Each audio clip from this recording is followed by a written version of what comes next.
Impaka zongeye kuvuka hagati y'u Rwanda na Repubulika Iharanira Demokarasi ya Congo RDC nyuma y'amakuru yagiye hanze ko icyo gihugu cyo mu burengerazuba bw'u Rwanda gishaka kwakira no gutuza abanyarwanda batandatu barimo abahamijwe ibyaha bya jenoside n'urukiko mpuzamahanga mpanabyaha rwashyiriweho u Rwanda.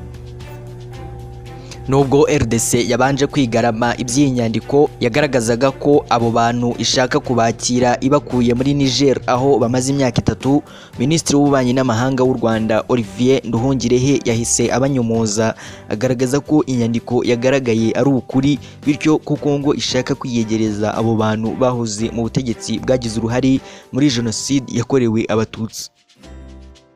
Ntabwo kuba Congo yakwakira abo bantu ubusanzwe ari ikibazo mu mategeko, kuko bamwe muri bo bagizwe abere abandi bakarangiza ibihano, bivuze ko bemerewe kujya ahariho hose bifuza, harimo no kugaruka mu Rwanda iwabo nubwo bose babyanze. Igiteye inkeke n'uburyo RDC ariyo yagiye kwisabira abo bantu kubaha indaro ibakuye muri Niger nk'uko bigaragara mu nyandiko y'ibanga yoherejwe n'urwego rwasigariyeho inkiko mpuzamahanga mpanabyaha. Aba bantu RDC ishaka kwakira harimo babiri bahoze mu nzego nkuru za gisirikare, umwe ni Major François Xavier Nzuwonemeye wari ushinzwe urwego rw'ubutasi bwa gisirikare na Captain Innocent Sagahutu wari umwungirije. Harimo kandi Protaz Zigiranyirazo uzwi nka Z wari muramu wa Perezida Juvenal Habyarimana, akaba na musaza wa Agatha Habyarimana,